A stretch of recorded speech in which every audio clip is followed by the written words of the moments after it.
ሰላም ጤና ይስጥልን የሐሳብ ዴሊ ቤተሰቦቻችን በዛሬው ይዘንላችሁ የመጣ ነው በመካከለኛው ምስራቅ ያለው ጦርነት የሰላም አዝማሚያ ማሳየት ጀምሯል። በዚህም የተነሳ መሬት ላይ ያለው ሀቅ ሙሉ በሙሉ መቀየር ጀምሯል። ግን አንዳንዶቹ አሁንም አስጊ ናቸው። ትልቅ ግዙፍ የተባሉት ደግሞ መከፈቶችም እየመጡ ነው። በዚህም የተነሳ በሆርሙዝም ጭምር ትልቅ ለውጥ እየመጣ ነው። በአሜሪካና በኢራን መካከል ያለው የተኩስ አቁም ቀነ ገደብ በፍጥነት እያለቀ ነው። ሄዝቦላ በኢራን የሚደገፍ ኃይል ነው። በኢራን ጥቃት አጸፋ ለመስጠት ነው ጦርነት የጀመረው በእስራኤል ላይ። በዚህም የተነሳ እስራኤል ሊባኖስን ሙሉ በሙሉ እያወደመች ትገኛለች። ሄዝቦላን ማጥፋት ወይንም ትጥቅ ማስፈታት የሚሉት ዋነኛ አጀንዳዎች ሆነዋል። ኢራን አሁንም በአደራዳሪዎች በኩል ከፍተኛ መልእክት እየተለዋወጠች ነው። ድርድሩ በፍጥነት እየተካሄደ ነው። ፓኪስታን መሃል ላይ ሆና ድርድሩን እያፋጠነችው ነው። አሁን ትልልቅ የተባሉ ጄኔራሎች እንዲሁም የሀገር መሪዎችም ጭምር በዚህ ሁኔታ ላይ በሰፊው እየሰሩ ነው። ድርድሩ አብዛኛው በሜሴጅ በኦንላይን እየሆነም ነው። The exchange of messages continues from the very day Sunday when the delegation of the Islamic Republic of Iran returned to Tehran until today. Numerous messages have been exchanged through a Pakistani CIA intermediary. Our positions have been made very clear both there as well as in those exchanges. ኢራን የኒውክሌር ፕሮግራሟን መቀጠል ትፈልጋለች። ኒውክሌሩ ለሰላማዊ ዓላማ ብቻ ነው የሚለውን እያለች ነው።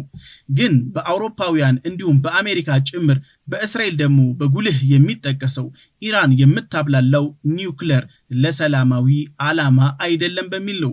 በዚህም የተነሳ ሁለቱ አካላት ወደ ጦርነት ገብተዋል። ለሰላማዊ ፐርፐስ ብቻ የሚውል ስምምነት ለመፈራረም ጫፍ ደርሰዋል። ትራምፕ በሚቀጥሉት 20 ዓመታት የኒውክሌር ጉዳይ ሙሉ በሙሉ መቆም አለበት እያሉ ነው። በዚህ ላይ ከኢራን ጋር ልዩነት ውስጥ ገብተዋል። President Donald Trump wants Iran to stop completely, at least for the next 20 years. መጀመሪያ ላይ ትራምፕ ያቀረቡት መደራደሪያ ኢራን በፍጹም ኒውክሌር የሚባል ነገር እንዳትነካ ነበር። አሁን ደግሞ 20 ዓመታት ሆኗል። በዚህም የተነሳ ለውጥ አለ የተባለ ነው። ትራምፕ ኢራንን በፍጹም የኒውክሌር ጦር መሳሪያ ሊኖራት አይችልም ብለውም አስጠንቅቋል። ኒውክሌር ቢኖራት የመኖር ጉዳይ አጠያቂ ይሆናል በመካከለኛው ምስራቅ፣ እንዲሁም አሜሪካ ህልውኗ ስጋት ላይ ይወድቃልን ብለዋል። ዶናልድ ጄ ትራምፕ እንዳሉት ከሆነ አሁን በጣም ኢራንን ስላጠቃን ለማንሰራራት ምን ያክል ጊዜ እንደሚፈጅባት አናቅም። በዚህ ላይ ደግሞ ስጋት አለን። ምናልባትም ውድመቱ ግዙፍ ስለሆነ ረጅም ጊዜ ይወስድባታል። ማዕቀቦች ይነሳሉ አይነሱም የሚለው ደግሞ ማንሰራራቷ ላይ ወሳኝ ሚና የሚጫወት ይሆናል። This whole thing is really about no nuclear. They cannot have a nuclear weapon. And if they're going to have a nuclear weapon, we'll be living with them for a little while, but I don't know how much longer they can survive. I don't know how much longer they can go because they've been hit very hard. አሁን የመካከለኛው ምስራቅ ጦርነትን ማቆም አለማቆም የሚለውን የሚወስነው ይህ ነው። የመጀመሪያው ኒውክሌሩ ላይ መግባባት እየታየ መጥቷል። በሁለተኛነት ደረጃ ደግሞ ሆርሙዝ መከፈት ነው። አሁን ላይ ሆርሙዝ ወደ መከፈት መጥቷል። ግን መቼ ይዘጋል የሚለው አጠያቂ ነው። ምክንያቱም የሰላም ስምምነት እስካሁን ድረስ አልተፈረመም። የሰላም ስምምነቱ ቢደናቀፍ ሆርሙዝ ወደ ቀድሞ ሁኔታው መመለስ አይችልም። በዚህም የተነሳ ሆርሙዝ በማን ይተዳደር የሚለው ከፍተኛ ውዝግብ አስነስቷል።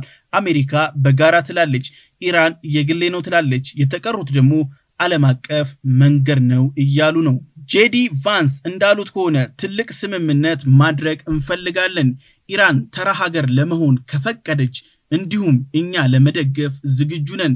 ዓላማው እሱና እሱ ብቻ ነው። ኢራን በቀጠናው ልዕለ ኃያል ለመሆን የምታደርገውን እንቅስቃሴ ካቆመች፣ በልማት ላይ ብቻ የምትሰማራ ከሆነ እኛ ሙሉ በሙሉ ማዕቀቦችን እናነሳለን እያሉ ነው። That if you're willing to act like a normal country, we are willing to treat you economically like a normal country. የአሜሪካ የገንዘብ ሚኒስቴር ስኮት ኢራን ስምምነቱን የማትቀበል ከሆነ ጦርነቱ ይቀጥላል እያሉ ነው። አሜሪካ ግዙፍ የተባለ የመዋለ ንዋይ መዋዠቅ አጋጥሟታል። ግን የማይሳካ ከሆነ አሜሪካ የትኛውንም ያክል መዋለ ንዋይ ልታፈስ በጦርነቱ ላይ ዝግጁ መሆኗን በተዘዋዋሪ እየተናገሩ ነው። አሜሪካ በጦርነቱ የተነሳ ሀገራዊ ዕዳዋ አሻቅቧል። እንዲሁም አሜሪካ የጦር ባጀቷ እያለቀ ነው። አሁን ላይ እንደ አዲስ መከለስ ጀምሯል። የገንዘብ ሚኒስቴሩ ግን ምንም አወጣ ምንም እንበጅታለን እያሉ ነው።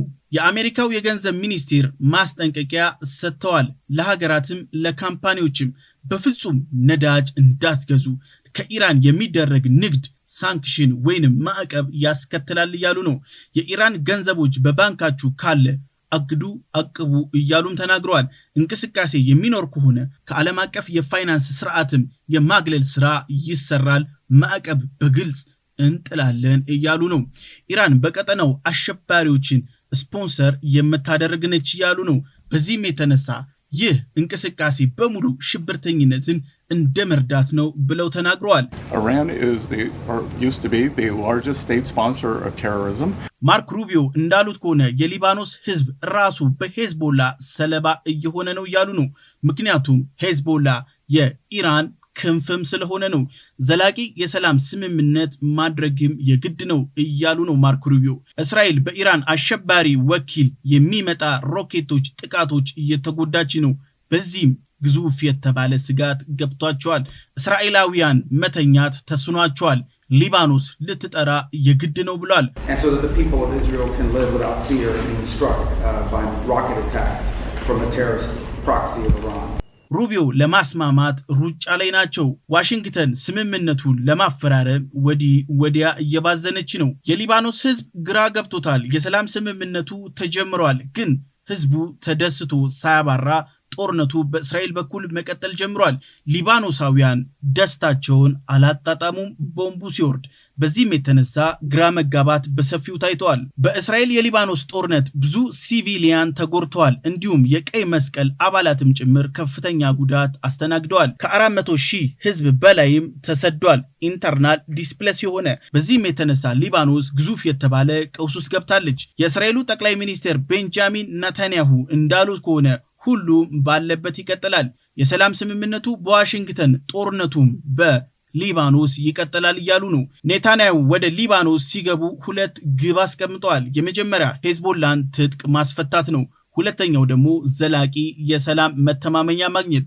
ይህ በፍጹም የማይሆን ነገር ነው። The disarming of Hezbollah and second a sustainable peace. ይህ ደግሞ ወሳኝ የሚሆነው በሄዝቦላ ላይ ነው።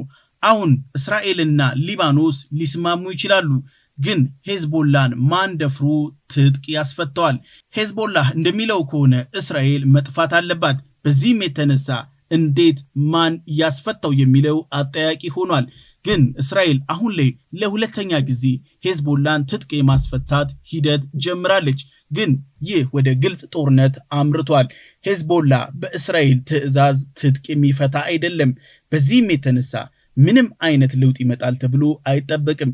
የሰላም ስምምነቱ ቢሳካ እንኳን ሄዝቦላ ትጥቅ የመፍታቱ ነገር አጠራጣሪ ሆኗል። ምክንያቱም ሄዝቦላ በሊባኖስ መንግስት የሚተዳደር አይደለም፣ በስሩ የሚንቀሳቀስ እንጂ ትዕዛዝ የሚቀበል አይደለም። ሙሉ በሙሉ ትጥቅም ስንቅም የሚያገኘው ከኢራን ነው። ሄዝቦላን ማስፈታት የምትችለው ማዘዝ የምትችለው ራሷ ኢራንና ኢራን ብቻ ነች። ዶናልድ ጄ ትራምፕ በትሩዝ ሶሻል ገጻቸው ላይ ከ34 ዓመታት በኋላ እስራኤልና ሊባኖስ መሪዎቹ ፊት ለፊት ይገናኛሉ ብለው ተናግረዋል። የሊባኖሱ መሪ ከኔታንያሁ ጋር ፊት ለፊት ለመነጋገር ፍቃደኛ እንዳልሆኑ ሰምቻለሁ፣ ግን የግድ ነው ይሆናል፣ ተስፋዎች እየታዩ ነው ብለዋል። ዶናልድ ጄ ትራምፕ ሁሉንም ሪፖርታቸውን በትሩዝ ሶሻል ሚዲያ ማጋራታቸውን ቀጥለዋል። ሶሻል ሚዲያቸው ደግሞ አሁን ላይ አንደኛው የቀውሱ ማዕከል እየሆነ መጥቷል። በኢራን አሜሪካ በኩል ያለው የሰላም ስምምነት በፓኪስታን እንደገና ሊቀጥል ይችላል የሚሉ ተስፋዎች እየታዩ ነው። ኢስላማባድ አሁን ላይ ለሁለተኛ ጊዜ የሰላም ስምምነቶችን እየቀረጸች ነው። በዚህም የተነሳ በአሜሪካም እንዲሁም በኢራን በኩል መለሳለስ ታይቷል። አሁን ኢስላማባድ ስኬታማ የሆነች ነው። መሪዎቹ የሚያወሩትና መሬት ላይ ያለው ሀቅ በጣም የተለያየ ነው። አሁን የምንመለከተው መሬት ላይ ከባድ የተባለ ውጥረት ነው። አንዳንድ ቦታዎችም መለዘብ ጀምሯል። ሄዝቦላ አሁንም ጠንካራ ነው። እስራኤል ሄዝቦላን የማጥፋት ዘመቻ ብታስጀምርም ሄዝቦላ ግን በእጥፉ ቦታዎችን እየቀያየረ እንዲሁም ስትራቴጂካል የተባለ ቦታዋን እየያዘ ነው። እስራኤል አሁን በፈር ዞንን በሊባኖስ ውስጥ እያሰፋች ትገኛለች። ከዚህ በፊት ያላትን በእጥፉ፣ በዛ ላይ ደግሞ ያለችበት ቦታ ላይ አሁን ወታደራዊ ቤዞችን መገንባት ጀምራለች። በዚህም የተነሳ የሊባኖስ መንግስት አዝኗል። ሄዝቦላ ምላሽ ለመስጠት ዝግጅት እያደረገ ነው። ግን ወሳኝ የተባለው አሁን ትጥቅ ማስፈታት አይደለም። ጦርነቱ ምንም አይነት ለውጥ አላመጣም። አሁን ፖለቲካዊ መፍትሄ የግድ ነው። ወታደራዊ እርምጃ ዋጋ ቢስ ስለሆነ በዶናልድ ጄ ትራምፕ ጦርነትን እዚህም እዛም በመጫር እንዲሁም ለስምምነት በመሮጣቸው የተነሳ አሁን ዲሞክራቶች የተሻለ የተባለ አማራጭ ድምጽም እያገኙ ነው። በአሜሪካ ዶናልድ ጄ ትራምፕ መተማመኛ ድምጻቸው እያሽቆለቆለ መጥቷል። በተቃራኒው ደግሞ ዲሞክራቶች ከፍተኛ ቦታ እያገኙ መጥቷል። ትራምፕ በሂላሪ አሁን ላይ መበለጥ አሳይቷል። ሂላሪም ነቃ ደንገጥ ብለዋል። ወደ ክርክር ሜዳዎችም እየገቡ ነው። ሐሳባቸውን በሶሻል ሚዲያ ማጋራት ጀምረዋል። በዚህም የተነሳ የአሜሪካውያንን ቀልብ እየሳቡ ነው።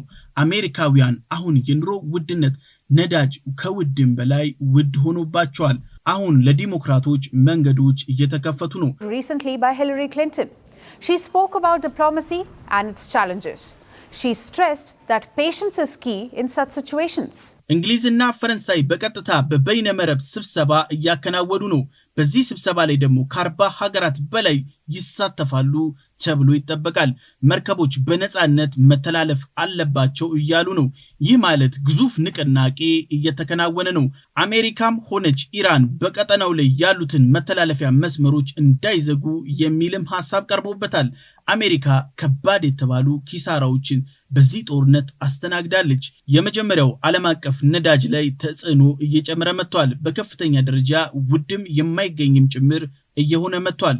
ውድ የተባሉት የአሜሪካ የጦር መሳሪያዎች ክምችታቸው ተመናምኗል። በዚህም የተነሳ ከቻይናም ሆነ ከራሻ ጋር ቢገጥሙ ዋጋው መሸነፍ ብቻ ነው። ከአጋር አካላት ጋር ያላቸው ግንኙነትም እንዲሁ ተዳክሟል፣ ተሰነጣጥቋል። በዚህም የተነሳ አሜሪካውያን ስጋት ገብቷቸዋል። የአሜሪካውያን ሞራል ልዕልና መሸርሸር ጀምሯል። ዶናልድ ጄ ትራምፕ መርዶ በመርዶ የሆኑ መሪ ናቸው። እዚህም እዛም ጦርነት ይለኩሳሉ፣ እንዲሁም ስምምነቶችን ይጀምራሉ፣ ቀድመው ያፈርሳሉ። በትራምፕ የተነሳ አሜሪካ ቀውስ ውስጥ ወድቃለች። የሐሳብ ዴሊ ቤተሰቦቻችን የዛሬው ይህን ይመስላል። በቀጣይ በሌላ ፕሮግራም እስከምንገናኝ ሰላም ሁኑ።